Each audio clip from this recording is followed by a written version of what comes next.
એમ મળે છે ને, એટલે આમનમ સાહેબ આ અવિરત ગાથાઓ ગવાય છે. કારણ કે ગયા વર્ષે સંતોના આશીર્વાદ અને મા ભગવતી દુર્ગાની કૃપાથી, ભગવાન મારા દ્વારિકાનાથની કૃપાથી ગયા હજી આ ઉનાળામાં તમે નહીં માનો 84 દિવસ કન્ટિન્યુ કથા હતી મારી. કેટલા દિવસ? 84 દિવસ કન્ટિન્યુ કથા હતી. અને 84 દિવસ સુધી કન્ટિન્યુ બોલ્યો, અને છતાં પણ એ ગળાને એમનેમ જ હતું સાહેબ. એટલે આ તો સંતોની કૃપા. આ સંતો જ્યારે આપણી સાર સંભાળ લેતા હોય, ધર્મની જે મશાલને હાથમાં રાખી નીકળે છે ને સાહેબ. અને પૂજ્ય નિત્યસ્વરૂપ સ્વામી એમ કહે છે કે તમે ભક્તો એવું ન માનશો કે સાધુ થયો એટલે ભગવા કપડા પહેર્યા તો સાધુ કહેવાય. નહીં, પણ તમે તમારા વ્યવહારિકની અંદર, વ્યવસાયિક જીવનમાં પણ તમારાથી કોઈનું સારું કામ થઈ જાય, ધર્મનું કાર્ય તમારા હાથમાં લ્યો એટલે તમે સાધુથી જરાય નીચા નથી, સાધુ જ છો સાહેબ. તમે ધર્મનું કાર્ય કરો એટલે સાધુ છો તમે.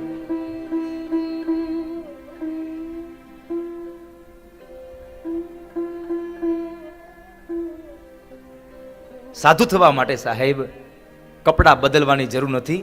સાધુ થવા માટે તો માત્ર વિચારો બદલવાની જરૂર હોય છે, તમારો સ્વભાવ બદલવાની જરૂર હોય છે.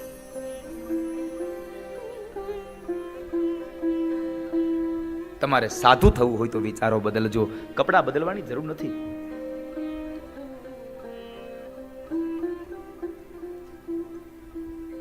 સાધુ કોને કહેવાય? શ્રીમદ ભાગવતની અંદર ભગવાન કપિલ નારાયણ મુનિએ માતા દેવહૂતિને માધ્યમ બનાવી, અને જ્યારે સાંખ્ય શાસ્ત્રનો આ એક કથા આવી, એટલે સંતોની વાત આવી, એટલે એક નાનો એવો પ્રસંગ તમને કહું. સાધુ કોણ છે આ દુનિયામાં? માતા દેવહૂતિએ પ્રશ્ન કર્યો ભગવાન કપિલ નારાયણને, પ્રભુ આપ એમ કહો છો કે જીવનમાં સત્સંગ કરજો અને સાધુનો સંગ કરજો.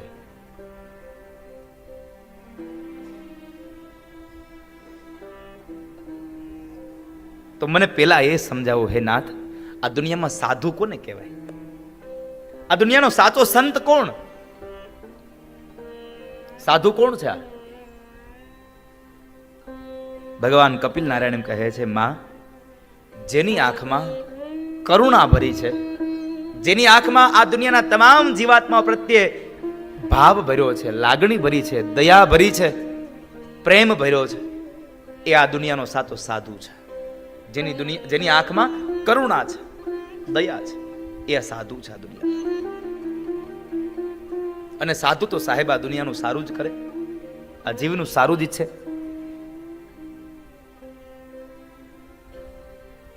તમને એક સાધુનો એક તમે જુઓ, સાધુ કેટલા ઉપકારી હોય આપણા ઉપર, એની કથા તમને કહું.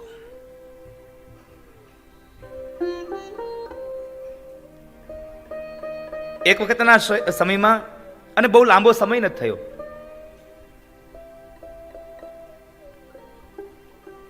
એક કુંવારી કન્યા બરાબર ચૈત્ર વૈશાખનો આ મધ્યાંતરનો આ તાપ તપે, અને એ તાપની અંદર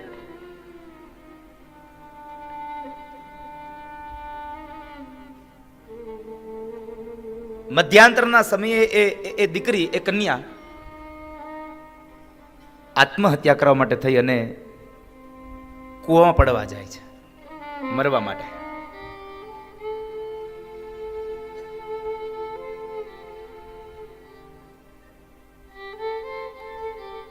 અને એ સમયે એક મહાત્માજી ત્યાંથી નીકળ્યા છે, એક સાધુ નીકળ્યા. એ દીકરી જ્યાં પોતાની ચૂંદડીની અંદર પથ્થર બાંધ્યા અને જ્યાં કૂવામાં પડવા જાય છે, ત્યાર પહેલા એ સાધુએ એનો હાથ પકડીને કહે છે કે, એ માં, એ દીકરી, બેન, શું થયું તને?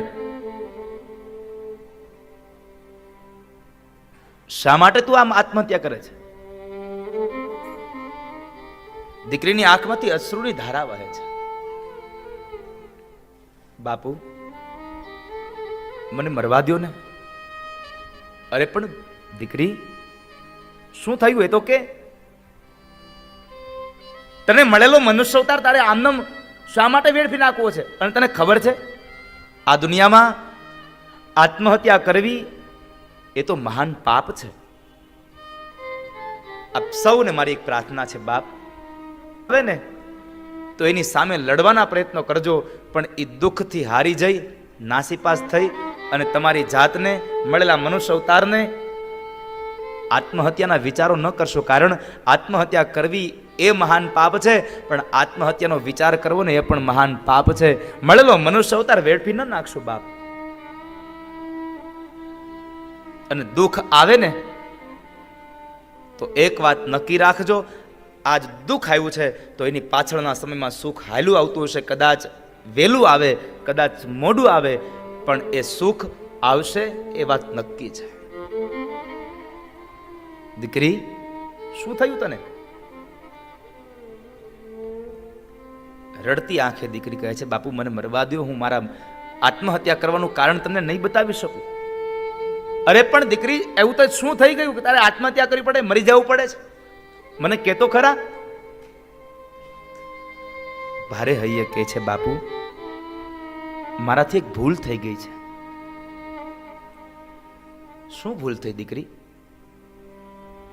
મહારાજ, હું કુંવારી કન્યા છું અને મારા પેટની અંદર 5 મહિનાનું બાળક છે. અને આજ મારા જ્ઞાતિના અને મારા પરિવારના તમામ સભ્યોએ મને કહી દીધું છે કે તારા પેટમાં રહેલા બાળકના બાપનું નામ દઈ દે, નહીં તો અમે તને જ્ઞાતિની બહાર મૂકી દઈશું. બાપુ, હું મારા બાળકના બાપનું નામ ક્યારે નથી આપી શકું તેમ, એટલે મને મરવા દો. મહાત્માજી કહે છે, અરે દીકરી, આટલી નાની વાતમાં તું આમ આત્મહત્યા કરવા આવી? કદાચ એક વાતનો મને જવાબ દે કે તું તારા ઉદરમાં રહેલું જે બાળક છે, એ બાળક, એના બાપનું નામ તું તારા પરિવારને, તારા જ્ઞાતિના લોકોને તું આપી દે તો તારો અને તારા બાળકનો બેનો જીવ બચી જાય. બાપુ, હું નામ આપી દઉં તો મારો અને મારા બાળકનો બેયનો જીવ બચી જાય, પણ હું નામ નથી આપી શકું તેમ. મને મરવા દો. ત્યારે સાધુ એમ કહે છે કે દીકરી, જો બાપનું નામ આપવાથી તારો અને તારા બાળકનો બેવનો જો જીવ બચી જતો હોય ને તો ઘરે ચાલી જા. આવતીકાલ સવારે જ્યારે તારા જ્ઞાતિના લોકો ભેગા થાય અને તને બજારમાં લાવીને, ચોકમાં લાવીને જ્યારે પૂછે કે તારા ઉદરમાં રહેલા બાળકના બાપનું નામ શું છે, ત્યારે એટલું કહેજે કે મારા ઉદરમાં રહેલા બાળકના બાપનું નામ સંત મૂળદાસ છે. અને આ સંત મૂળદાસ એ બીજે ક્યાંય નહીં, આપણા સૌરાષ્ટ્રમાં અમરેલીના સંત મૂળદાસ છે. અમરેલીમાં સંત મૂળદાસ થયા. વિચાર કરો, આ સાધુ છે સાહેબ.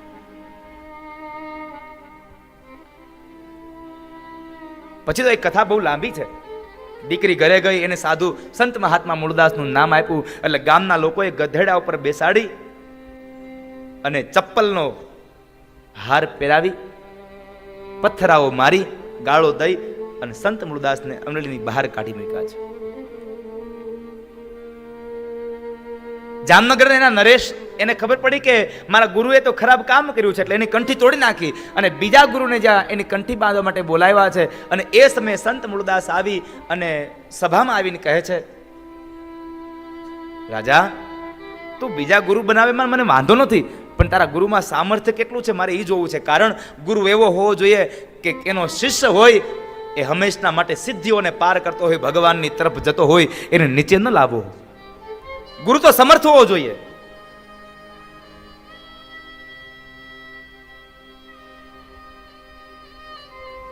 બાજુમાં ગુરુ બેઠા છે, નવા જે કંઠી બાંધવા આવ્યા છે, જામનગર નરેશ બેઠા છે.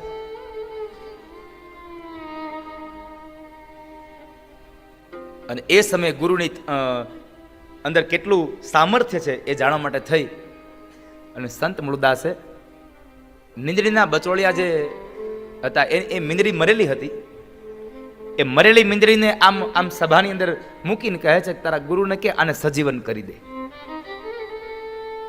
જે નવા ગુરુ બનવા આવ્યા છે એને તમામ સભાઓની વચ્ચે કીધું કે આવું તો ક્યાંય બને, કોઈ મરેલો કોઈ જીવતો થાય? મહાત્મા મૂળદાસ કહે છે કેમ ન થાય? આપણામાં હોય તો કેમ ન થાય? અને એ સમયે નવા જે ગુરુ બનવા આવ્યા હતા એનથી સજીવન મીંદડી ન થઈ, પણ પાણીની અંજલી ભરી ભગવાન કાળિયા ઠાકરને યાદ કરી અને સંત મહાત્મા મૂળદાસ કહે છે કે હે મહારાજ, હે ઠાકોર, મન વચન કર્મથી જો મેં આ તમારી સેવા કરી હોય અને આ દુનિયાની તમામ દીકરીઓની અંદર તમામ સ્ત્રીને મેં માં અને દીકરીના રૂપમાં જોઈ હોય, કોઈ દી ખરાબ નજર ન નાખી હોય, તો આ મીંદડીને મારા આયુષ્યમાંથી થોડું આયુષ્ય મળે. અને જ્યાં પાણીની અંજલી છાટીને તો મરેલી મીંદડી પણ બેઠી થઈને ભાગી ગઈ. સાહેબ આ સાધુ છે. પરમારથી શીતલ કોયમ સંત બડે પરમારથી શીતલ ઉनको यंग तपत बुझावे औरन की दे दे अपनो रंग. અને એ જે સંત મહાત્મા મૂળદાસ જે દીકરીને એમ કહ્યું કે આ તારા ઉદરમાં રહેલું બાળક એના બાપનું નામ મારું આપી દેજે. મહાપુરુષો કથામાં લખે છે કે એ જે દીકરી હતી એ દીકરીને એક દીકરીનો જન્મ થયો અને જન્મ થયેલી દીકરીને અમરાપુર ધાનાણી સાસરે આપી. અને એ જે સાસરે આપેલી દીકરી હતી એના કુખેથી જે દીકરો થયો ને એ બીજો કોઈ નહીં પણ સ્વામિનારાયણ સંપ્રદાયના મહાન સંત મુક્તાનંદ સ્વામી પોતે હતા. સાહેબ મુક્તાનંદ સ્વામી પોતે હતા. આ તો સાધુ છે સાહેબ.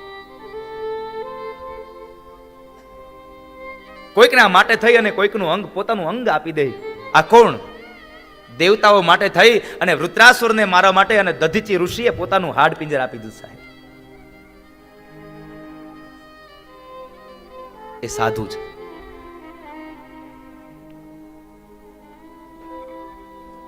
સાધુ પુરુષના શરણમાં રહી અને ભગવાનનું યજન કરવું. અહીંયા આગળ બે નવરાત્રિઓના પૂજનની વાત છે, ચૈત્રી અને એક આસો. બે નવરાત્રિની પૂજા કરવી. ભગવાન વેદવ્યાસ એમ કહે છે, જે માણસ નવરાત્રિના દિવસોની અંદર માં જગદંબાની ઉપાસના કરે એ માણસ ગમે તેટલો પાપી કેમ નથી. પાપીમાં પાપી, અધમમાં અધમ માણસ પણ જો માં દુર્ગાની આહવાન કરે, નવરાત્રિનું વ્રત કરે, તો માં દુર્ગા બધા જ પાપોમાંથી એને મુક્તિ આપી દે છે. માં દુર્ગા એને મુક્તિ આપે છે.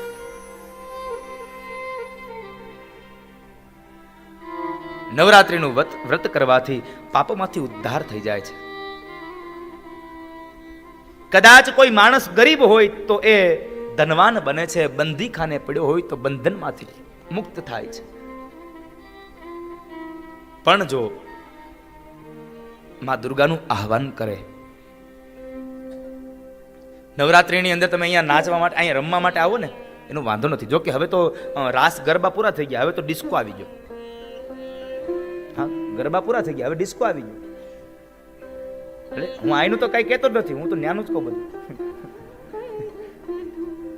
હા, એક સમય હતો કે માના ગરબા ગવાતા. હા, હવે ટેકનોલોજીનો યુગ છે, એમાં મારો કોઈ વિરોધ નથી. તમે ગરબા ગાવ ને તો કાંઈ નહીં, તમે વાંધો નથી, તમે આ મ્યુઝિક ઉપર લ્યો, પણ ગરબા ગરબા જ હોવા જોઈએ.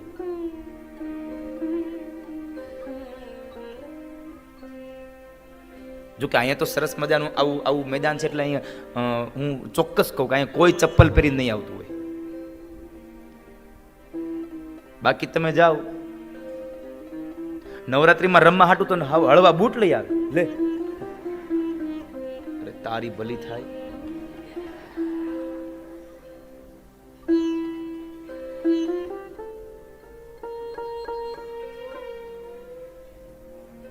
નવરાત્રિના એ દિવસોમાં માં દુર્ગાનું આહવાન કરવું, માં દુર્ગાનું સ્થાપન કરવું. આસો મહિનાની એ નવરાત્રિમાં, ચૈત્ર મહિનાની એ નવરાત્રિમાં માં દુર્ગાનું આહવાન કરવું. રોજના માટે એક કન્યા, પહેલા દિવસે એક કૌમારી કન્યાનું પૂજન કરવું, બીજા દિવસે 2 કૌમારી કન્યાનું પૂજન કરવું. અહીંયા એક મારે તમને એક શબ્દ કેવો છે, આપણે માતાજીની ગોવણીઓ જમાડવાની હોય એમાં કોને જમાડવાની હોય? કુંવારિકાને. હે, કુંવારિકાને. એટલે જ મને ખબર ત્યાં આપણે કુંવારિકા જ હાલે શબ્દ. કુંવારિકા શબ્દ નથી. આપણે શું કઈ કુંવારી હોય એટલે ગૌણીમાં હાલે. લગ્ન ન કરે તો 42 વર્ષ નહીં થાય તો એને હું કુંવારી, એને ગૌણી કરાય? શબ્દ છે કૌમારી રૂપ સંસ્થાને માં નારાયણી નમોસ્તુતે. ચંડી પાઠમાં બતાવ્યું છે કૌમાર અવસ્થામાં જે 11 વર્ષથી 15 વર્ષની વચ્ચેની જે દીકરીઓ છે એ કૌમાર અવસ્થા છે. એ કૌમાર અવસ્થામાં રહેલી જે દીકરી છે એ દીકરીને તમે ગૌરવણી કરી શકો, એને તમે ગૌરવણી કરી શકાય, એને આપણે જમાડી શકાય, એનું પૂજન કરવું. જો કે નવરાત્રિના વ્રતની અંદર તો બતાવ્યું છે પહેલા દિવસે 1 કન્યાનું પૂજન કરવું, બીજા દિવસે 2 કન્યાનું પૂજન કરવું, ત્રીજા દિવસે 3 કન્યાનું પૂજન કરતું. આમ કરતા કરતા 9મા દિવસે 9 કન્યાઓનું પૂજન કરવું અને એની અંદર નવદુર્ગાનું દર્શન કરવું. નવદુર્ગાનું દર્શન કરવું, માની ઉપાસના કરવી, હલકો ખોરાક લેવો. અને જ્યારે આમ તો આપણે ઉપવાસ કરીએ ને ત્યારે આપણે હલકો જ ખોરાક લેવાનો હોય. જો કે આપણે ફરાળ તો છે જ નહીં, આ તો આપણે કરી નાખ્યું ફરાળ. બાકી સાચો શબ્દ તો ફળ આહાર છે. તેથી અનાજ ખાવા ના પાડી છે, પણ આપણે તો ફરાળ જ એટલું હોય કે જમવાનું ઓછું પડે. એમાં ઘણાને આવતીકાલે ઉપવાસ હોય ને તો આજના દિવસે એનું આમ આમ કવર કરતા હોય. આજના દિવસે કવર કરે, કાલે 11 હોય તો 10ના દિવસે સાંજે થોડું ખરખું બોલાવજો, કાલે અમારે એકાદશી છે. એ કાલ 11 રે અને 12ના દિવસે હવાર તો માંડ પડે.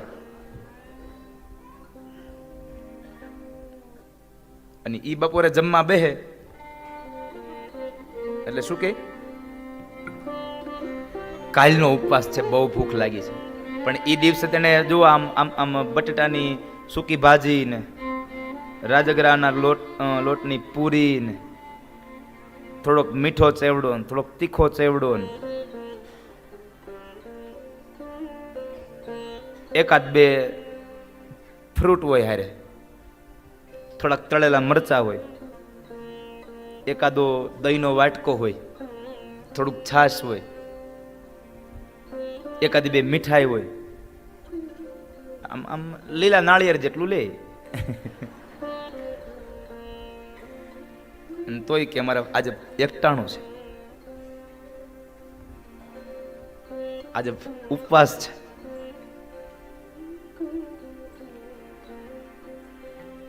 એક સમય આપણો નિયમ છે, તુલસી પત્ર ઉપર જેટલું ફળ રહે ને એટલું ફળ આહાર તે દિવસે કરવું જોઈએ. આપણે તુલસી પત્રની ઉપર જ રાખ્યું. હા, આપણે એ નિયમ નો તોડ્યો, પણ આપણે ખાલી એટલું કર્યું, પેલા તુલસી પત્ર નીચે રાખ્યા અને એની માથે ફરાળ રાખતા. હવે ફરાળ રાખીને એની માથે તુલસી પત્ર.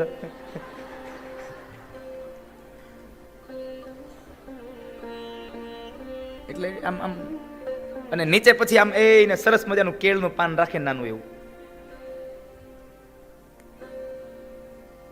સવારે ઉઠી નથી ચાલુ કરે. એક મને પદ યાદ આવે એટલે આપ સૌ માટે, જો કે અહીંયા તમે બધા આમ આમ આમ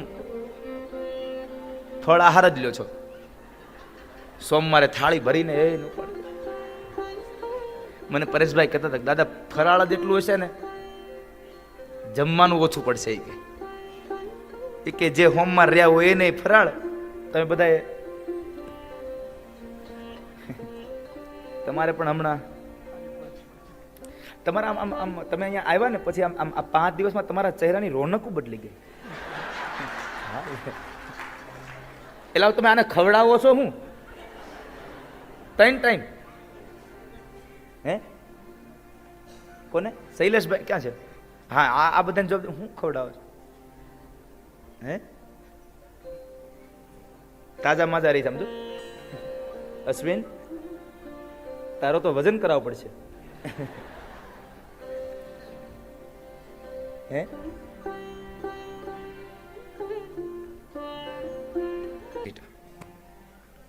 પણ અહીંયા ભગવાન બાદરાયણ કહે છે ઉપવાસના દિવસોમાં થોડું ફળ આહાર લેવું, હલકો ખોરાક લેવો, માં દુર્ગાની આરાધન કરવી, સવાર અને સાંજ નિત્ય પૂજા કરવી, માની આરતી ઉતારવી. પછી એમાં તમે બીજું કાંઈ જાણો કે ન જાણો. એટલે તો વલ્લભ કહે છે, ભાવન જાણું ભક્તિ ન જાણું, નવ જાણું સેવા મૈયા, નવ જાણું સેવા. હું કાંઈ નથી જાણતો તોય તમારે શું કરવાનું છે? ભગવાનને કીધું, માતાજીને, વલ્લભ ભટ્ટને આપી એવી અમને આપો ચરણોની સેવા. ઓમ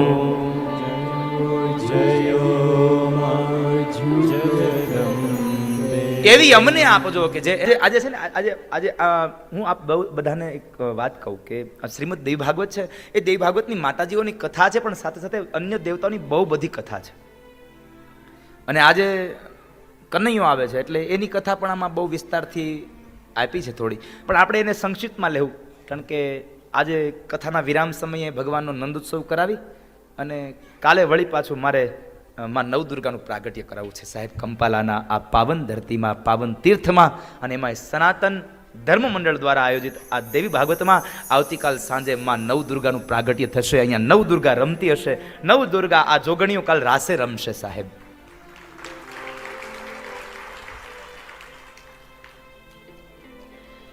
આ વ્રત તમામ જીવાત્માએ, તમામ મનુષ્યોએ, સ્ત્રી હોય કે પુરુષ, એમણે આ વ્રત કરવું જોઈએ. આ વ્રતથી આપને બધી સિદ્ધિઓ પ્રાપ્ત થાય છે. અને આ વ્રત આ મનુષ્ય જ નહીં, શ્રી રામચરિત માનસમાં લખ્યું છે ગૌસ્વામી તુલસીદાસજી મહારાજે કે કિષ્કિંધા કાંડની અંદર જ્યારે માં જાનકીનું હરણ કરીને રાવણ લઈ જાય છે, ત્યારે માં જાનકીની શોધ માટે, માં જાનકીને મેળવવા માટે સ્વયં ભગવાન રામચંદ્રજી મહારાજે પણ નવરાત્રિનું વ્રતોદ્યાપન કર્યું છે. આ નવરાત્રિનું ઉપાસન કર્યું છે. ભગવાન રામે પણ માં દુર્ગાની ઉપાસના કરી છે. તો આપણે તો કરવી જ રહી. 9 દિવસની અંદર માં નવ દુર્ગાનું આહવાન કરવું, બની શકે તો ઉપવાસ કરવા. જો કદાચ આ ભૂખ્યા ન રહી શકતા હોય તો કશો વાંધો નથી, પેટ ભરીને પણ માં દુર્ગાની ઉપાસના કરજો. કારણ આ દુનિયામાં હું કહેતો રહું છું, મારી કથાઓમાં કહેતો રહું છું કે ઉપવાસ ન કરો તો કઈ વાંધો નહીં, પણ ઉપાસના ચોક્કસ કરજો. ઉપવાસ ન થાય તો કઈ નહીં, પણ ઉપાસના ચોક્કસ કરજો. ઉપાસનાનો બહુ મહાત્મય છે આ દુનિયામાં, આપણા ધર્મમાં બહુ મહાત્મય છે. એટલે તો એકાદશીના વ્રત ને પૂનમના વ્રત ને આ બધા આપણે કરતા હોઈએ છીએ. વ્રત કરીએ તો વૈકુંઠ મળે.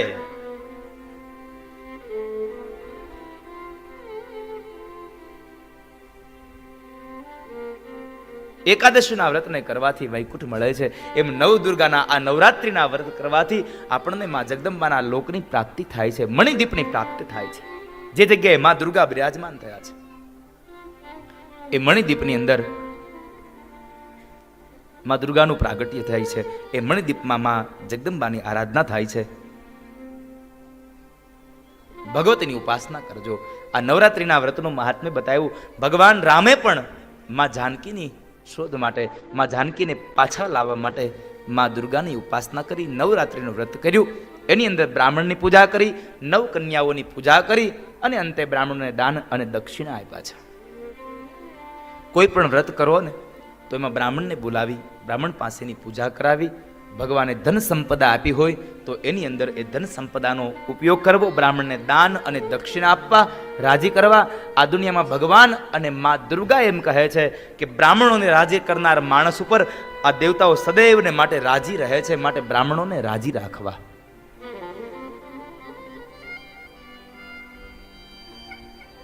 એ શ્રીમદ દેવી ભાગવતનો 3જો સ્કંદ, નવરાત્રિના વ્રતનું મહાત્મય. કિષ્કિંધા કાંડમાં ભગવાન રામે પણ મા દુર્ગાની ઉપાસના કરી, એ કથા બતાવી. હવે 4થા અધ્યાય, 4થા સ્કંદની અંદર નર અને નારાયણ એ પણ ભગવતીના જ એ અંશ રૂપે પ્રગટ થયા, ભગવાનના અંશ રૂપે પ્રગટ થયા.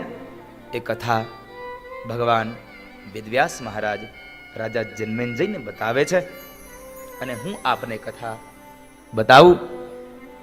નર અને નારાયણની કથા છે.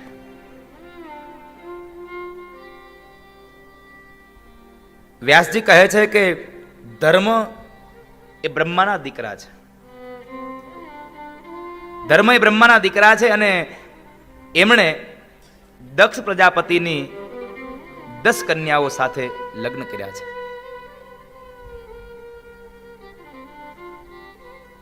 આ ધર્મથી અનેક પુત્રો થયા અને તે પુત્રોના નામ હતા હરિ, કૃષ્ણ, નર અને નારાયણ. હરિ અને કૃષ્ણએ યોગનો અભ્યાસ કર્યો. નર અને નારાયણ હિમાલયની અંદર જઈ અને જપ અને તપ કરે છે. હિમાલયની અંદર જઈને જપ અને તપ કરે છે. બદ્રિકાશ્રમની અંદર જઈ અને એને 1000 વર્ષ સુધી તપશ્ચર્યા કરી છે. તપ કર્યું નર અને નારાયણે, બે ભાઈઓએ, અને ઈર્ષા થઈ સ્વર્ગના ઇન્દ્રને. અને આ દુનિયામાં નિયમ છે, કોઈક સારું કામ કરે ને એટલે ઈર્ષા થાય ને થાય, એમાં સંશય નથી. આપણે હારી હાડી પહેરી તો ઈર્ષા થાય છે.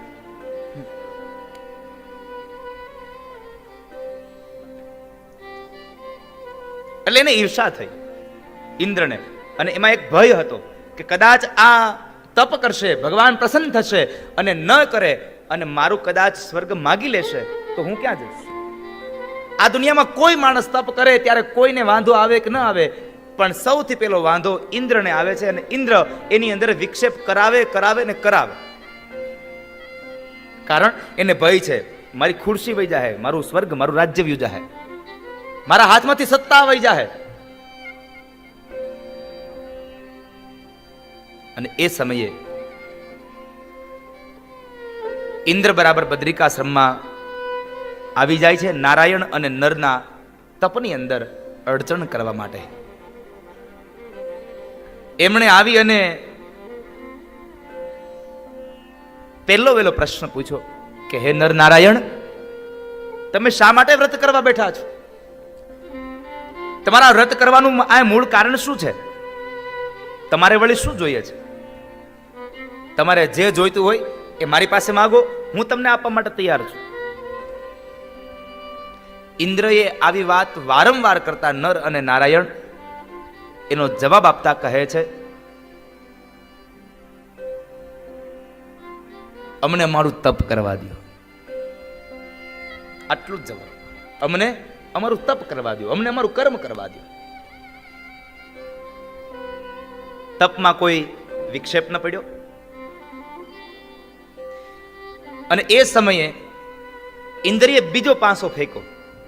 અનેક જંગલી જનાવરોની સર્જન કરી અને એને ડરાવવાના પ્રયત્નો કર્યા, પણ નર અને નારાયણ જંગલી જનાવરોથી ડર્યા નહીં.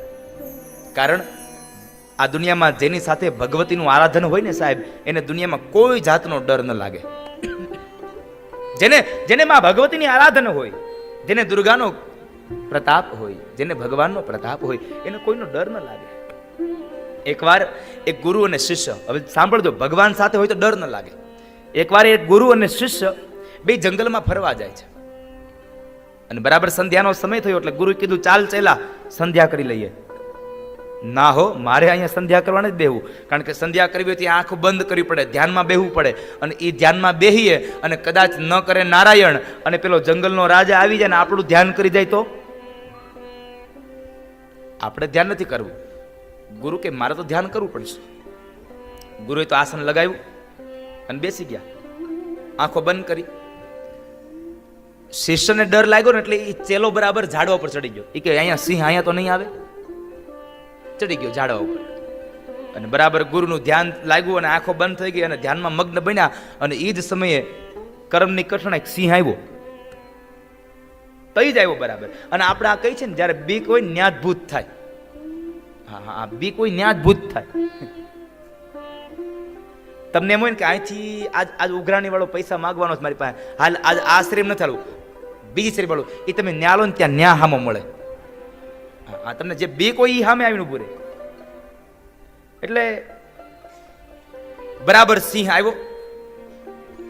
ચેલો તો આમ હાફળો ફાફળો થઈ ગયો. આજ ગુરુ ગયા આજે ગુરુ ગયા, પણ ગુરુ બરાબર મગ્ન બની ગયા તો ભગવાનના નામ હારે એક તારો જોડાઈ ગયો હતો અને ભગવાનની હારે લિંગ આમ તાર જોડાઈ ગયો, આંખો બંધ છે અને ખબર નથી કઈ. પેલો સિંહ નજીક આવ્યો, ગુરુ મહારાજની આમ આમ પરિક્રમા કરી, ગુરુની આગળ બેહી અને ચૂપચાપ પાછો વહી ગયો.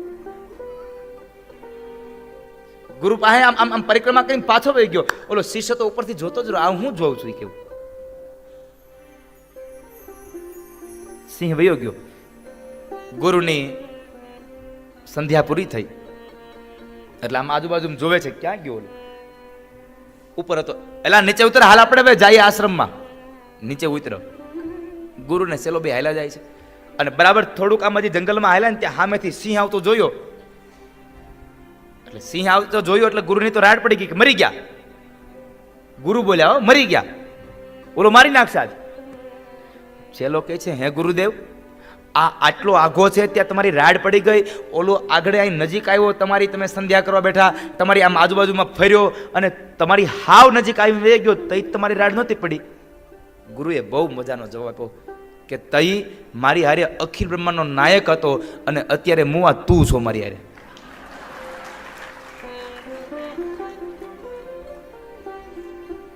મારો કહેવાનો ભાવાર્થ છે, જેની હારે હરિનું નામ હોય, જેની હારે માં દુર્ગાની ઉપાસનાનો ક્રમ હોય, એને આ દુનિયામાં કોઈ ડરાવી ન શકે. નર અને નારાયણ ભાઈ તપ કરે છે, એમાં ભંગ ન થયો, કારણ મન લાગી ગયું છે. અને જ્યારે તમે ભક્તિ કરવા બેસો ને ત્યારે તમારે ધ્યાન રાખવું સાહેબ, આમ આમ આમ આમ દ્રઢ રહેવું. આજુબાજુમાં જોયા કરવું એવું ન કરવું સાહેબ, આજુબાજુમાં જોયા ન કરવું. ગમે તે થઈ જાય, આપણે આપણી જગ્યાએ સ્થિર રહેવું. કદાચ ગમે તેમ થઈ જાય, સમુદ્રો ખળભળી જાય, નદી ને નાળાઓ છલકાઈ જાય, અને આપણે સ્થિર રહેવું. અને એટલા માટે ભક્તિમાં અડગ રહેવું. સમઢિયાળામાં માં ગંગા સતી પાનબાઈને કહે છે, માં ગંગા સતીએ પાનબાઈને ઉપદેશ આપ્યો કે હે પાનબાઈ, આ દુનિયામાં ભક્તિ કરો ને તો અડગ થઈને કરજો. ભક્તિ કરો તો અડગ રહેવું, તમારું મન ડગી ન જાય એનું ધ્યાન રાખજો. અને એટલે માં ગંગા સતી બોલ્યા છે, મેરુ તો ડગે પણ જેના મનડા ડગે નહીં પાનબાઈ, ભાંગી રે પડે ભલે બ્રહ્માંડ,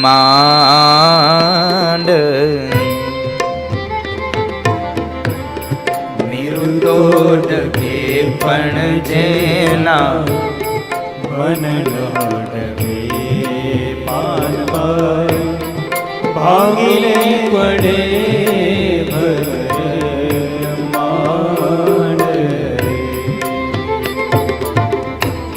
સદગુરુ ચરણમાં